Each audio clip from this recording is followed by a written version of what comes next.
Żagħżugħ ta' 25 sena mill-Marsa beda d-dejġuri quddiem l-imħallef Consuelo Sherry Herrera akkużat li stupra lil kuġintu meta kellha 10 snin fil-washroom tan-nanna tagħhom.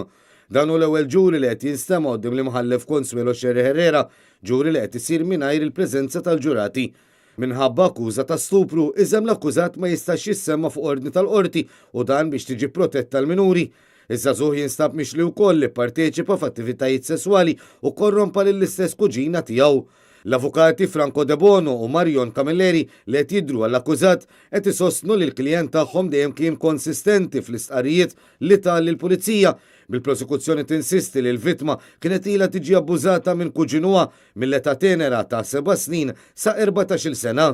Il-prosekuzzjoni mmexxija mill-avukat Nadia Tart fisem l-Avukat Ġenerali qed tgħid li fi 17 ta' Novembru tal-2017 il-Pulizija kienet ġiet avviċinata minn skola sekondarja fejn kien ingħat li tfajla ta' 14-il sena kienet irrappurtat diversi inċidenti ta' abbuż sesswali minn kuġin tagħha għal 7 snin sħaħ fir-residenza tan-nanna tagħha fil-Marsa.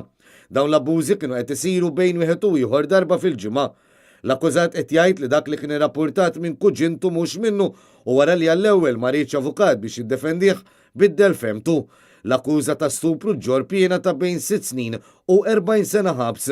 F'dan il-ġuri l-ispettur Paula Ċantar l-investigat il-każ qalet li kien hemm mumenti fejn dawn l-abbużi kienu waqfu jseħħu mill-akkużat u li kien hemm okkażjoni fejn kienet il-vittma li tantat lill-akkużat għal fini sesswali, xi ħaġa li jibqa' dispjaċuta ħafna dwarha.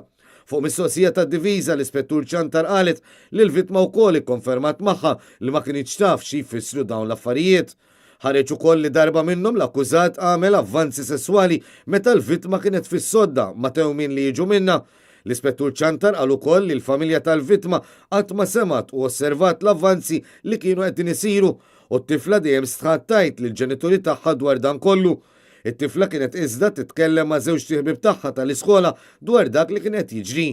Ħareġ ukoll it-tifla qatt ma kienet sfurzata tagħmel qatti żinja mill-akkużat u li qatt ma kien vjolenti fil-konfront tagħha.